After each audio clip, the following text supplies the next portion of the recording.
Hey, salut! Aujourd'hui, dans l'épisode de mon podcast, j'ai pensé bon d'inviter encore une fois une personne qui a comme travail quelque chose qui a une importance que je considère comme cruciale dans une transaction immobilière.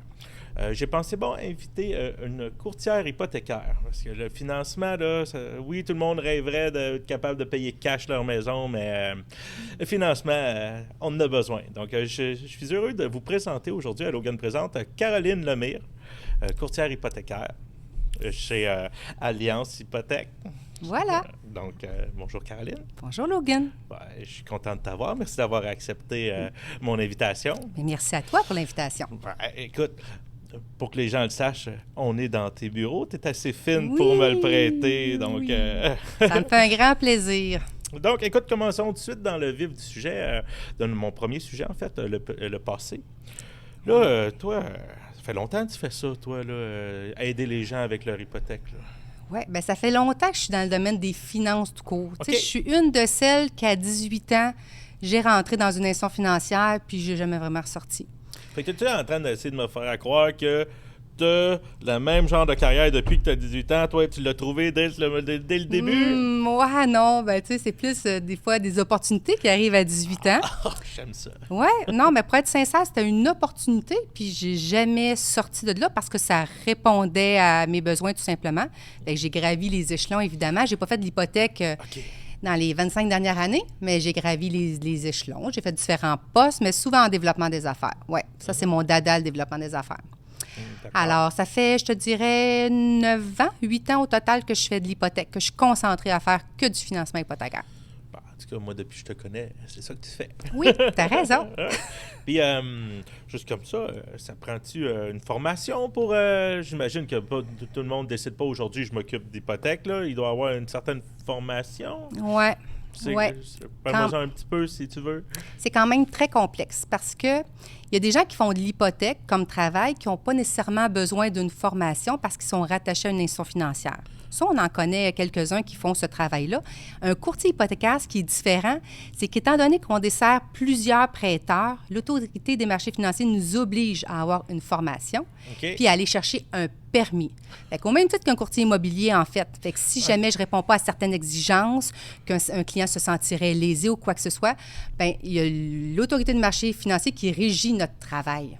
Ah, OK. Fait qu'on a des comptes à rendre. On ne peut pas faire n'importe quoi. J'imagine que tu dois avoir des formations continues aussi. Oui.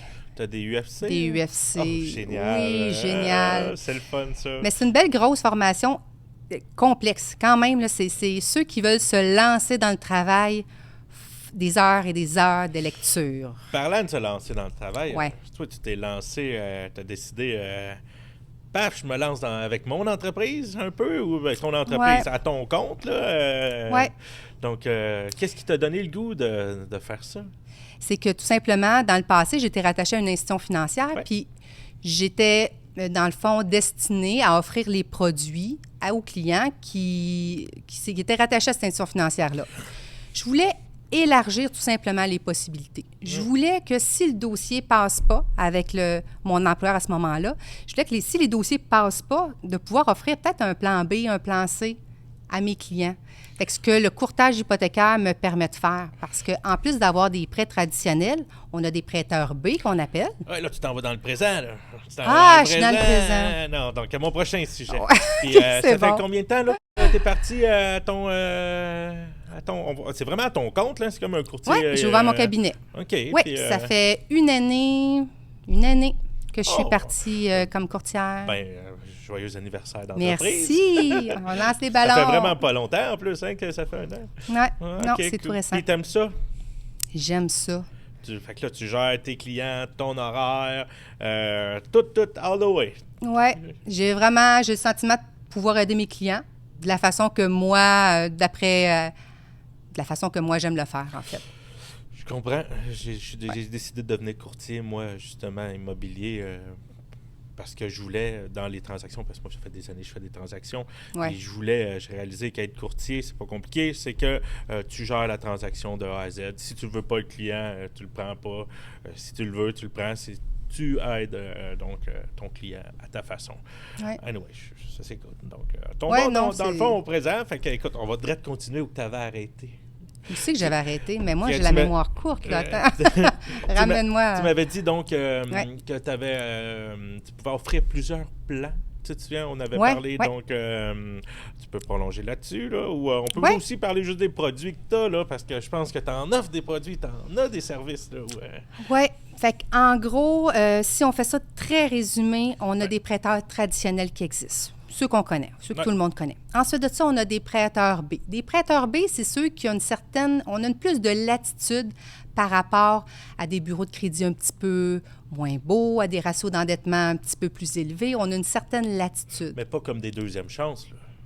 Ça peut être comparé à une deuxième chance. Taux d'intérêt légèrement plus haut. Des fois, c'est à peu près 1 à 2 plus haut qu'un taux standard, ce qui est quand même pas mal.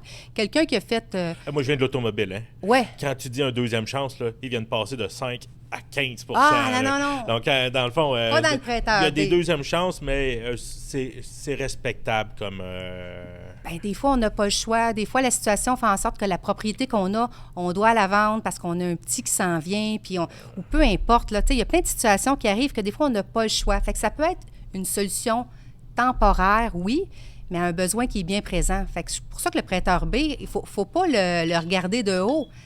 Ça permet à des personnes qui ont eu des difficultés, parce que des fois, il arrive la maladie, n'importe quoi dans le passé qui fait que, Colin, on n'a pas eu le choix de... Excuse-moi, dans le fond, ce que tu veux dire, Ouais. c'est qu'une personne peut aller avec un plan B, comme tu dis là, mais à très court terme. Absolument.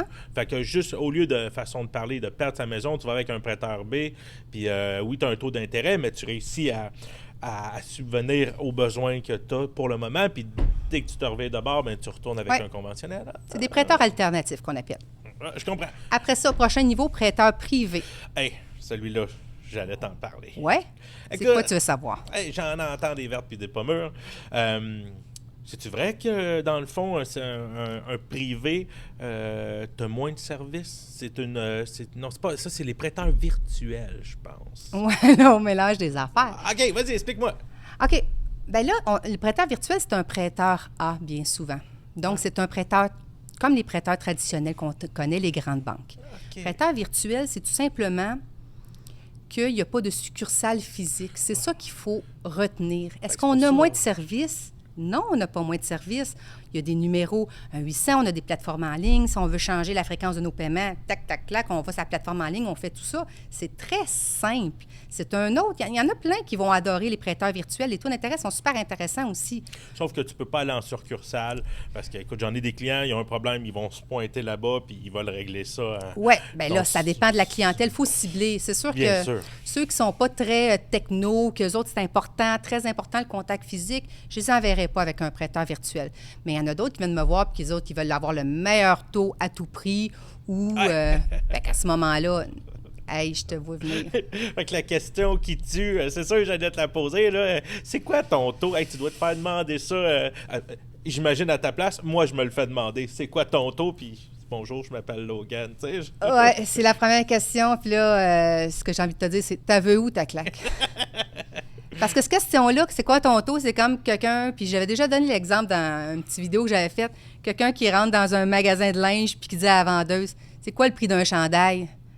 Bien, quel chandail? C'est quoi tu veux? Tu veux une camisole, un chandail de laine? Fait que, tu sais, c'est beaucoup plus qu'un taux, un prêt hypothécaire. Fait que j'ai pas de réponse à ta question, J'imagine, Logan. ça doit dépendre. Ben, c'est pas la mienne, moi, je le sais, là, mais merci pour avoir fait part de ça, justement. Là. Ouais. Donc, fait que là, mettons, on revient à ce que tu as dit. On était rendu au prêteur privé. C'est ça. On va les réénumérer juste pour que tout le monde suive. Tu as le premier, les prêteurs conventionnels. Oui. Que celui-là, donc tu as toutes Il y a les des banques institutions. virtuelles et traditionnelles. Après ça, tu as des prêteurs, comment tu les appelles, les B, deuxièmes? prêteur alternatif ou prêteur B, OK. Et tu as des prêteurs, privé. OK, Fait que ça, privés. Ça me fait mal à l'oreille, là. Je veux dire, c'est quoi, c'est difficile? Les prêteurs privés, c'est comme ceux qui prêtent... c'est pas Pierre-Jean-Jacques, là. Je veux dire, c'est... oui, c'est ça. En fait, j'ai envoyé un dossier là-dedans. On a eu une approbation en 24 heures. Puis ce qu'il faut faire attention aussi, c'est que Tout est vraiment une question, ça dépend des dossiers. Tout ce que je vais dire aujourd'hui, ça dépend des dossiers. Il n'y a jamais rien qui est tout noir, tout blanc. OK? Il y a des zones grises là-dedans. Les prêteurs privés vont se baser bien souvent sur la valeur de la propriété pour faire un financement. Fait qu'eux, ce qui est important ou ce qui prédomine pour eux, c'est la qualité du gage hypothécaire. Les autres vont faire un prêt par rapport à ce que tu as. Par rapport à la propriété. C'est ce que je veux dire. Exactement. Okay. Oui, c'est ça. Fait que même si des ratios d'entêtement sont plus élevés, souvent, ils ne veulent même pas se connaître les preuves de revenus. Ils ne veulent même pas connaître la preuve de revenus. Eux, ce qu'ils regardent, c'est le gage hypothécaire, puis combien que tu empruntes par rapport au gage hypothécaire. Okay. Je ne te cacherai pas que c'est souvent pas des dossiers qu'on va aller à 80 % de financement par rapport à la valeur. Souvent, c'est des dossiers que la personne a fait 2 faillites dans la dernière année, la personne n'a pas de revenus ou très peu de revenus, puis, bon, ben ça donne que pour X raison, elle a une bonne équité sur sa maison. Le prêteur privé, lui, le gage est bon, la garantie est bonne. Dans le fond, les gens, ils vont moi, si je me trompe, ils vont aller là quand c'est en dernier recours avant de perdre leur maison, oui. admettons. Ce qu'il faut comprendre, c'est quand on envoie un client avec un prêteur privé, on doit avoir un plan de sortie. On ne laisse pas le client là longtemps. Fait que quand on envoie le dossier à un prêteur privé, il veut savoir, le prêteur, comment je compte le sortir de là dans 6 mois ou dans 1 an. Fait qu'il faut qu'on ait un plan. Il ne fait pas juste te le prêter, il te le prête à condition que tu aies une suite. Il ne veut pas garder le client, parce que souvent, les taux peuvent, encore là, en moyenne, les taux, selon la ville et tout ça, ça peut varier entre peut-être 9, 10 et 12, 13 %. Fait que c'est des prêts vraiment temporaires. Pour un besoin, le client a perdu sa job, il faut qu'il déménage, peu importe quoi que ce soit, on est capable d'y prêter quand même. C'est temporaire. On fait ça pour dépanner. Okay. En attendant de l'embarquer avec un prêteur plus traditionnel. Ouais. OK. Donc, c'est le fun. C'est des choses qu'on ne sait même pas qui existent bien souvent. Hein? Bien, c'est le fun à savoir. Ouais. Mais j'espère jamais me rendre jusqu'au privé. Non, exactement. Et en tout cas, il y a sûrement d'autres alternatives. Ils sont aussi bien de venir nous voir avant d'être rendus là, j'imagine, là, ou par rapport à leur hypothèque. Ouais. Donc, écoute, j'ai d'autres questions pour toi. Ben, ça m'arrive souvent là, que les gens, ils viennent me voir, puis ils voient la maison de rêve. Là. Ah, Logan, je l'aime. Puis là, la première question qu'on pose, as-tu une préapprobation? Là, toi, tu aides les gens avec des préapprobations. Absolument. Puis, je veux dire, mettons, ils ont besoin d'une préapprobation, ils t'appellent, puis tu poses la question, puis c'est-tu long avoir une préapprobation? Faut que tu fouilles tous les dossiers, tout le kit? C'est pas la même chose, une approbation puis une préapprobation. Non, une approbation, là, c'est quand on a une offre d'achat. Exact. OK? Ça, c'est une autre chose. Quand on fait une préapprobation, ma vitesse va être exactement la même vitesse que le client par rapport à la rapidité qu'il va me fournir ses documents. Ah! Hey, là, ma langue, elle tourne dans tous les sens, puis c'était tout croche. Ben, j'ai compris. Fait que je vais aller aussi vite que lui est capable d'aller, en fait. Aussitôt que tu as les documents nécessaires, tu es capable de faire une préapprobation. Oui, absolument. Bon, parce que les disponibilités de notre côté, c'est très rapide, puis c'est quand même très rapide de faire la préapprobation. Mais souvent, le client cherche ses T4, il cherche son talon de paye, puis coupable.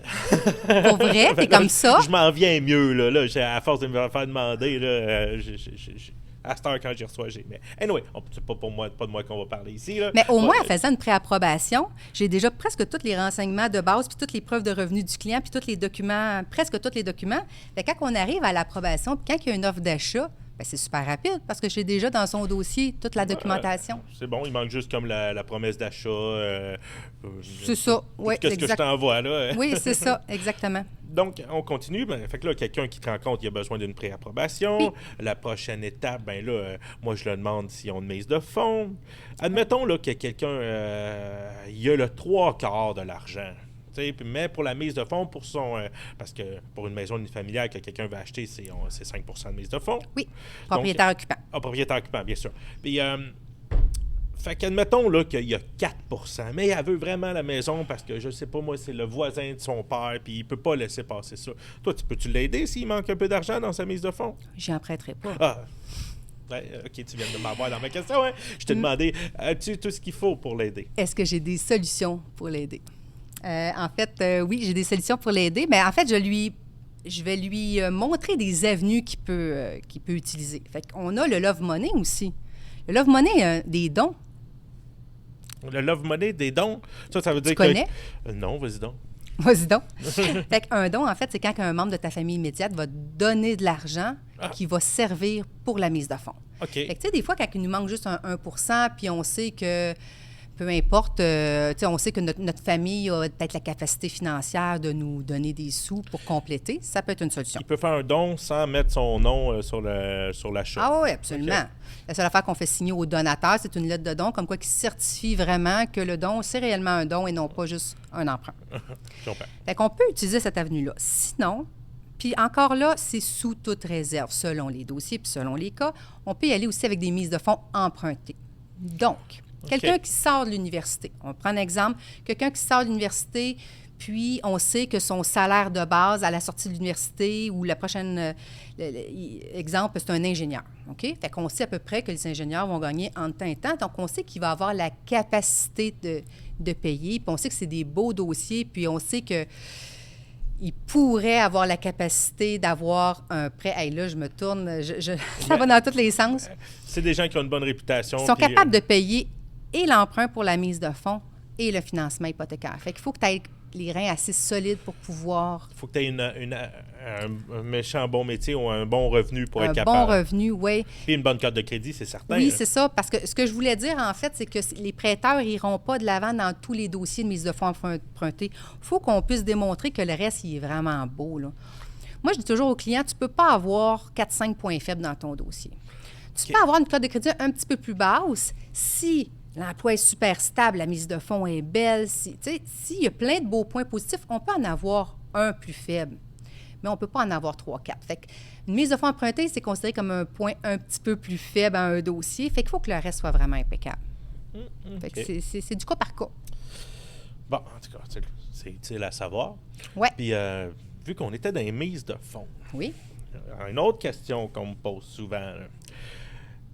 On me pose souvent, là, ça prend combien de mises de fonds? Là, je leur explique qu'il y a des catégories d'immeubles que tu peux acheter. Chaque catégorie va être avec une mise de fonds différente. C'est comme tu me tantôt, en plus, quand tu m'as rajouté occupant. Donc, oui, c'est ça. Parle-moi un peu de ça. C'est combien les mises de fonds, là? Ou, c'est-tu un peu trop vague comme question? Non, pas en tout. C'est très précis comme question. OK. Fait que la mise de fonds, en fait, ce qu'il faut comprendre, c'est qu'on peut emprunter, on peut acheter une propriété avec aussi peu que 5 de mise de fonds quand c'est une unifamiliale ou un duplex. À ce moment-là, on est obligé de passer par la SCHL. Ça, on pourrait s'en reparler longtemps, mais je vais prendre pour acquis qu'on sait ce qu'est la SCHL. Fait que 5 de mise de fonds pour une maison unifamiliale ou un duplex. Propriétaire occupant. Si on est toujours dans le propriétaire occupant, puis on va acheter un triplex ou un quadruplex, à ce moment-là, c'est 10 de mise de fonds. OK, fait que moi, si je veux m'acheter un 4 logements puis aller vivre dedans, j'ai besoin de 10 10 systématiquement, le 5 n'est pas disponible. Quand on n'est pas propriétaire occupant, à ce moment-là, c'est 20 de mise de fonds. Fait qu'on va acheter on va acheter un condo pour le louer, même si c'est une propriété, une porte, on a besoin du 20 de mise de fonds. Si quelqu'un veut s'acheter un chalet? Oui, c'est 5 de mise de fonds à ce moment-là. Ah, OK. Là, t'es occupant c'est pas du locatif. Okay. Oui, c'est pas du locatif, c'est comme une résidence secondaire. Fait que là, ça peut être 5 Ça peut être 5 de mise de fonds. D'accord. Oui. Fait que il y a quand même beaucoup de particularités. Puis après, on peut monter dans 5 portes, 6 portes. Il y a à partir de là, ça tombe à 20 25 aussi. Puis alors, en bas de 20, ça prend une assurance SCHL ou il y a aussi Canada Guarantee ou Sagen. OK.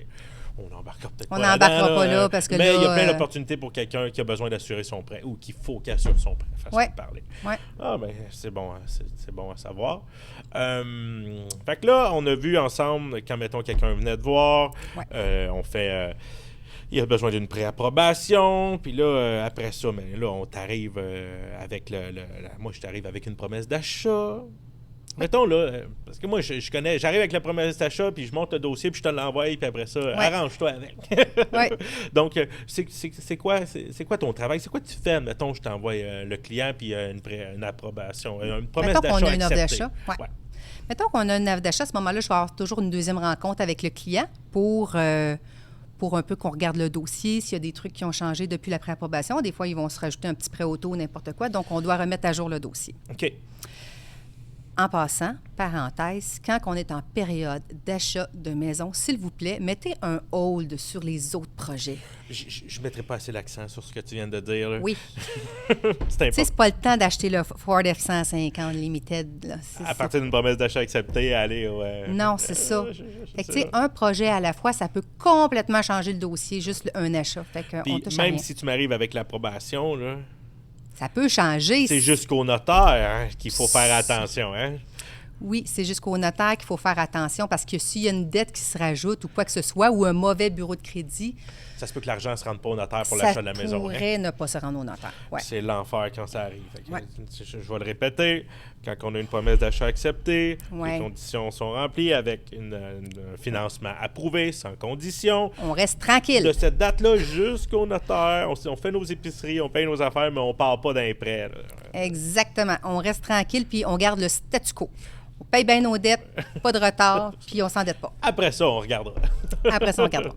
Fait que quand tu m'arrives avec une offre d'achat, je vais rencontrer toujours le client. Fait qu'on va faire le tour de sa situation. Puis après, là, tombe mon côté plus, un coup que le client est parti, tombe mon côté plus analyse. Fait qu'à quelle institution financière je vais l'envoyer, pour quelle raison, puis toujours dans le but que mon client ait les meilleures conditions. Mais les meilleures conditions, encore là, c'est pas toujours le taux d'intérêt. Des fois, c'est d'autres conditions. Je donne un exemple, là. Quelqu'un qui a 2 enfants, puis un de 13 puis un de 14 ans.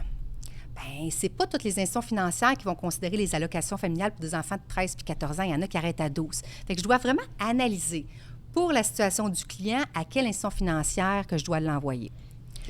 Comme si c'est un financement de terrain, ou si c'est un financement de... En voulant dire, chaque dossier est différent. Oui. Là. Si c'est un financement de maison mobile sur terrain loué, celui-là, il est top. Ça, c'est autre chose. Moi, je ne m'occupe pas de ça. Ah non. Non, pas sur terrain loué. Non, je comprends. Puis les maisons mobiles, c'est pas les préférés des prêteurs. Ah non, je sais bien. C'est un autre sujet, ça. Ouais. Mais c'est juste, moi, je voulais juste énumérer que c'est vrai, chaque dossier a une facette de financement totalement différent d'un à l'autre. Puis la qualification n'est pas pareille.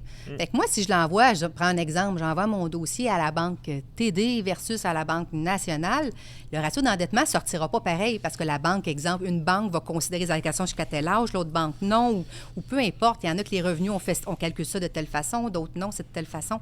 C'est vraiment complexe. Fait que moi, je dois analyser où ce que le client passe, première chose. Des fois, c'est des dossiers serrés. Puis, où est-ce qu'il y a les meilleures conditions. Fait qu'un coup que tout mon travail est fait, bien, tout simplement, je vais soumettre le dossier au prêteur. Fait que là, ça devient mon travail de gérer toute la paperasse que le client m'a emmenée et d'acheminer ça dans un portail que les prêteurs ont, puis d'envoyer la documentation et les preuves de revenus. Après ça, le prêteur va souvent m'appeler « Hey, Caroline, ton dossier, je réponds beaucoup de questions. » Tu deals avec, au téléphone. Ah avec oui, les analystes. Okay. Fait qu'il faut que tu aies un peu là, de ton dossier, négociation Caroline, ton dossier, là, je suis pas sûre. Ben oui, là, j'explique, puis j'argumente, Ah, pas des « il est fin, il est beau, il le mérite », là? Non, c'est ça. C'est qu'il faut croire, faut que moi-même, je croie au dossier pour être capable de convaincre une institution financière que le dossier doit passer. Puis ça, c'est une éthique de travail que moi-même j'ai. Ça a déjà arrivé dans des dossiers que je n'y croyais pas ou j'étais convaincue. Souvent, c'est en préautorisation. Je suis convaincue que ce n'est pas une bonne chose pour la cliente pas d'acheter la propriété, mais que des fois, là, je sais que la cliente ou le client va se mettre dans une situation très précaire. Fait que ça, il faut faire attention aussi. Mon rôle conseil, c'est de éviter qu'il s'embourbe et qu'il soit dans un sable mouvant. Oui, mais je comprends, mais en même temps, on est... nous autres, on offre un service, mais moi, j'en ai des fois des clients, là, je suis comme, t'es sûr? Tu sais, quand ça fait 4 fois, là, en 2 phrases, que je dis t'es sûr, puis que tu me dis oui encore, j'ai fait ma part. C'est ça, exactement. Moi, mon rôle, c'est d'informer. C'est pas de prendre les décisions. Ben non, jamais. Mon Dieu, j'ai pas ce pouvoir-là, j'ai pas le bras. Mais mon rôle, c'est juste d'informer. Voici la situation, voici ton paiement, ça va te mettre dans... peu importe, là, si les ratios sont plus élevés. Aussi, des fois, le client, il des revenus plus précaires ou quoi que ce soit, c'est important pour moi de l'encadrer. Puis à partir de là, ben, c'est une grande personne, puis il prend la décision qu'il veut prendre, évidemment. Oui, je comprends. Ouais. Donc, puis après ça, à un moment donné, il est approuvé. Là, tu nous envoies la lettre. Ouais. Puis merci, bonsoir, on envoie son notaire. Puis l'institution va s'en occuper avec le notaire par la suite. Bien, ma job n'arrête même pas là. Ah non? Non. S'il y a des suivis qu'il faut qu'ils se fassent souvent avec les notaires ou avec les déboursés. Fait que c'est toi qui continues jusqu'à la fin. Oui, jusqu'à la fin.